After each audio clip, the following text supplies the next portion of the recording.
साहेब निश्चितच आपल्याला साधू संतांचे आशीर्वाद मिळाले, आपल्या लाडक्या बहिणींचे मिळाले, युवकांचे मिळाले, शेतकऱ्यांचे मिळाले, सगळ्यांचे मिळाले। लवकरच आपण साहेबांच्या माध्यमातून मागील आठवड्यातच साहेबांनी चर्चा केल्यानंतर आपण संगमनेरमध्ये MIDC संदर्भात साहेबांना विनंती केली असता साहेबांनी त्या संदर्भात सुद्धा पुढील आठवड्यामध्ये मंत्री महोदयांबरोबर बैठक घेऊन आपण या तालुक्यातील बेरोजगारांचा प्रश्न सुद्धा मार्गी लावतोय। साहेबांच्या माध्यमातून आपण संगमनेरमध्ये एक सहकार न्यायालय सुद्धा आणतोय, जे यापूर्वी या तालुक्यामध्ये झालं नाही ते आपण शिंदे साहेब व विखे पाटलांच्या माध्यमातून निश्चित या संगमनेरमध्ये सुरू करतोय।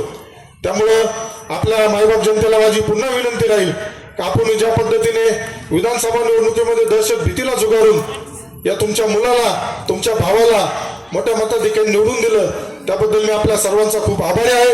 आपलं प्रेम असंच माझ्यावरती राहून द्या। येणाऱ्या पुढील सर्व निवडणुकीमध्ये आपण सर्व कार्यकर्त्यांना बरोबर घेऊन, पदाधिकाऱ्यांना बरोबर घेऊन लढाई लढणार आहोत। त्यावेळेस सुद्धा या तालुक्यामध्ये परिवर्तन करून आपल्याला महाराष्ट्राला दाखवून द्यायचं आहे का आमच्या नेत्याच्या मागे आम्ही भक्कम ताकद दिली। साहेब म्हणले मगाशी राणे साहेब का आपल्याला एकच लढाई जिंकलो, साहेब आपण अशी लढाई जिंकलोय या लढाईची भारतामध्ये नोंद झाली। त्यामुळे या छोट्या लढ्यांमध्ये सुद्धा आपण गाफील राहणार नाही।